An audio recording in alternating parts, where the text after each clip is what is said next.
বিশ্বের প্রায় সব দেশের উপরেই শুল্ক আরোপ করেছেন মার্কিন প্রেসিডেন্ট ডোনাল্ড ট্রাম্প।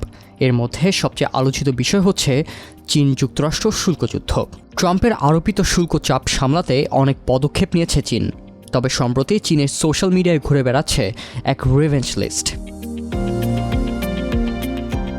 ফরেন পলিসির এক প্রতিবেদনে বলা হয়, এই তালিকাটি সরকারিভাবে ঘোষিত না হলেও দুজন প্রভাবশালী চীনা ব্যক্তি এই রকম একটা লিস্ট সোশ্যাল মিডিয়ায় শেয়ার করেছেন। তারা হলেন চীনার রাষ্ট্রীয় সংবাদ মাধ্যম সিনহুয়ানেটের জ্যেষ্ঠ সম্পাদক লিউ হং আর চেয়ারম্যান র্যাবিট নামে পরিচিত এক জাতীয়তাবাদী মতাদর্শী ব্লগার, যিনি চীনা কমিউনিস্ট পার্টির শহর প্রধানের পরিবারের সদস্য। তারা একে গান পাউডার ছাড়া যুদ্ধ বলে আখ্যায়িত করেছেন, মানে সরাসরি যুদ্ধ না হলেও ব্যাপারটা গুরুতর।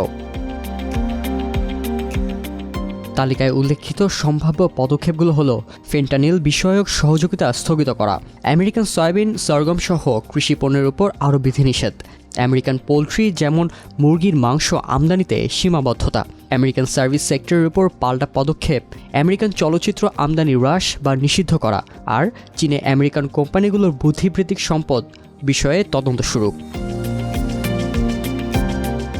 এই তালিকায় প্রথম পদক্ষেপটি হলো যুক্তরাষ্ট্রের সঙ্গে ফেন্টানিল বিষয়ে সহযোগিতা বন্ধ করে দেয়া। মার্কিন রাজনীতিবিদদের মতে চীন বরাবরই ফেন্টানিল বা এর উৎপাদনগুলো রপ্তানি ঠেকাতে ব্যর্থ হয়েছে, তবে বেইজিং বরাবরই বলছে তারা তাদের দায়িত্ব পালন করছে এবং এটি মূলত যুক্তরাষ্ট্রের অভ্যন্তরীণ সমস্যা।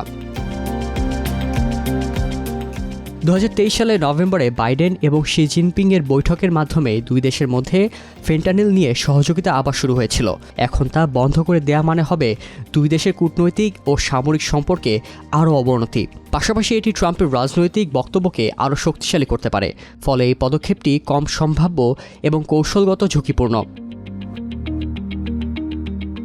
চীন এর আগেও আমেরিকান কৃষি পণ্যের উপর শুল্ক বসিয়েছে। বর্তমানে যুক্তরাষ্ট্রের কৃষিখাত সংকটে রয়েছে। চীন চাইলে আরও সরাসরি আঘাত করতে পারে। সয়াবিন ও সরগমের মতো পণ্যের ক্ষেত্রে ব্রাজিলের মতো দেশ থেকে বিকল্প উৎস পাওয়াও চীনের জন্য সহজ। চীন আগে থেকেই নানা সময় পোলট্রি আমদানিতে নিষেধাজ্ঞা জারি করেছে। বর্তমানে যুক্তরাষ্ট্রে বার্ড ফ্লু ছড়িয়ে পড়ায় চীন আবারও স্বাস্থ্যগত কারণ দেখিয়ে এই খাতকে টার্গেট করতে পারে। যদিও চীন নিজেও বার্ড ফ্লুতে আক্রান্ত, তবে তারা ভ্যাকসিন প্রদানে বেশ সোচ্চার, যা তাদের দেশকে সুবিধাজনক অবস্থানে রেখেছে। যুক্তরাষ্ট্রের সেবা খাত, বিশেষ করে শিক্ষা ও স্বাস্থ্য খাত বেশ জনপ্রিয় চীনে। এই খাতকে টার্গেট করলে অভ্যন্তরীণ অসন্তোষ তৈরি হতে পারে। চীনের অনেক অভিভাবক তাদের সন্তানদের বিদেশে, বিশেষত আমেরিকায় পড়াতে চান।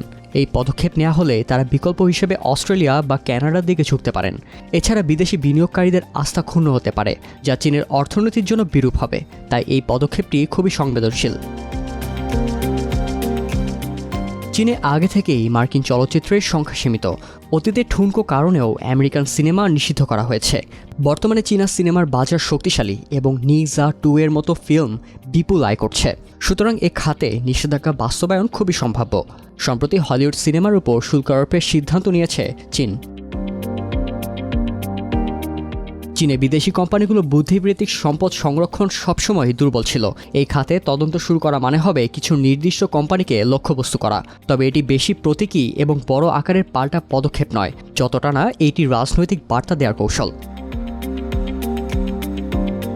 এই তালিকাটি আসলেই সরকারি পরিকল্পনার অংশ কিনা তা নিশ্চিত নয়, তবে এটি চীনের ভেতরে কী ধরনের প্রতিক্রিয়া ভাবা হচ্ছে তার একটি আভাস দেয়।